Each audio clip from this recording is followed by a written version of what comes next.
ઘર પડી જાય તો આટલા મોટા જવાબદાર અધિકારી હોવા છતાં બી આપને તકલીફ તો થવાની. સમજો, આ તો ગરીબ માણસો, માણસાની દ્રષ્ટિએ એમના વિકલ્પ માટે પહેલા આપણે બધાએ લડવાનું હોય અને પછી આ કબજો લઈ શકાય. આટલા વર્ષોથી કબજો હતો જ નહીં સરકાર જોડે, એક વર્ષ પછી બી લઈ શકાય. સમજો, આ આવાસો તમે બનાવ્યા છે, આ બધાની હાજરીમાં કહું છું, 10 વર્ષથી આ ઇન્વેસ્ટ સરકારના જે તિજોરીમાંથી આવાસ બન્યા છે એ તિજોરીમાં પૈસા આપણા બધાના ટેક્સના જાય છે. આ 10 વર્ષથી આ બિલ્ડિંગ સડે છે, આડેધડ ગમે તેમ બનાવી દેવાનું કન્સ્ટ્રક્શન. અહીંયા ક્લાસ 1 અધિકારીઓ રહેવાના છે, સામે રેલવે ટ્રેક છે, રેલવેના નીતિ નિયમ મુજબ શું ડિસ્ટન્સ હોવું જોઈએ, ડિસ્ટન્સનું પાલન થયું છે કે નહીં. આવનારો જે રસ્તો છે સિંગલ વેનો રસ્તો છે, ક્લાસ 1 કક્ષાના અધિકારીઓની સુરક્ષા માટેનું અહીં ગાડી માન લો કોઈ ઇમરજન્સી થાય તો કઈ રીતે અહીં ગાડી પાણી ભરાઈ ગયું, રોડ બ્લોક છે તો એ લોકોની આવી બોગસ જગ્યાએ, જે જગ્યાએ ક્લાસ 1 અધિકારી તો ના જ રાખવા જોઈએ એવી જગ્યાએ આપણે કન્સ્ટ્રક્શન ઊભું કરી દીધું છે પ્રજાના પૈસેથી. એટલે એ બધા વિભાગમાં બી અમે લખવાના છીએ. બીજું જાણવા બી મળ્યું છે, એક જ મિનિટ સાહેબ, સાહેબ જિગ્નેશભાઈજી, હું એ કહું છું સાથે તમે સમજો, રજૂઆત આપી શકો. હું શું કહું છું સાહેબજી, મારું કહેવાનો એક કન્સર્ન છે કે જો કરવું હોય તો બે સાઈડથી બધું જ થાય. હાલ આપણે એટલું જ કરવું છે કે આ લોકોને તકલીફ ના પડે, તમારી સાઈડથી ને અમારી સાઈડથી.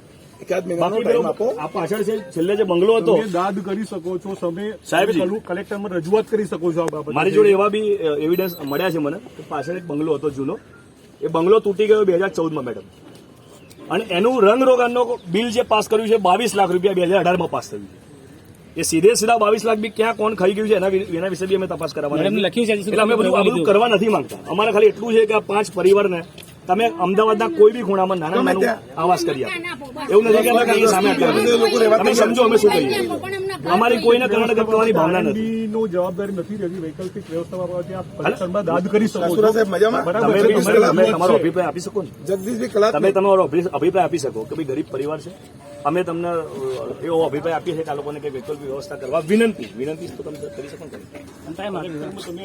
હું જેટલી વિનંતી કરી શકું નાગરિક તરીકે તમે બી કરી શકો. અમને જે રજૂઆત કરી કે સિટી સર્વેમાંથી એ બાબત તમે એમને ડ્રો કરી શકો છો કે ભાઈ અમને વૈકલ્પિક વ્યવસ્થા આપવી. મારું એ જ કહું છે કે જ્યાં સુધી કલેક્ટર શ્રી જોડેનો સંવાદ, મુખ્યમંત્રી શ્રી જોડેનો સંવાદ અને કોર્ટ કચેરીનો વિવાદ, આનું જ્યાં સુધી સમાધાન ના થાય ત્યાં સુધી તો પ્રોસેસ ના કરો. તેના આફ્ટર તમે હટાવી દેજો. કોર્ટમાંથી આદેશ આવશે કે હટી જ જવાનું, કોર્ટની ઉપર છે કોઈ,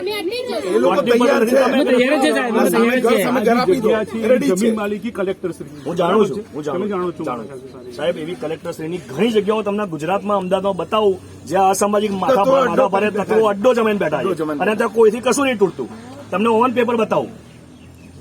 સરકારમાં બેસેલા મોટા મોટા નેતાઓએ દબેલી જગ્યા કલેક્ટર શ્રીના કબજામાં ભોગવટાની જગ્યાઓ, ત્યાં કશું નથી થતું તંત્ર દ્વારા. અમારું ખાલી એટલું જ કેવું છે, 5 ગરીબ પરિવાર છે એમના વિશે થોડું વિચારો.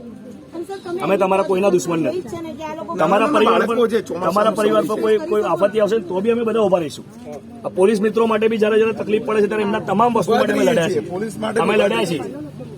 અમે બધાના માટે છીએ સર, જેને તકલીફ આવશે એની જોડે અમે ઉભા રહેવાના છીએ.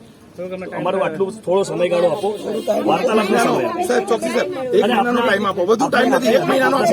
મને રિક્વેસ્ટ કરો પણ મારી અંડરમાં ઓથોરિટીમાં છે સાહેબ, ઉપર સાહેબને કહી શકો. થોડું લઈને કલેક્ટર શ્રી જોડે જ જઉં છું, ત્યાં વાર્તાલાપ થાય ત્યાં સુધી તો હોલ્ડ પર રાખો. કેમ કે સાહેબ જો કોઈ ઘર્ષણ થયું અને કોઈ પણ જાતની મેડિકલ ઇમરજન્સી ઉભી થઈ તો જવાબદારી કોની એ મને કહી દો તમે.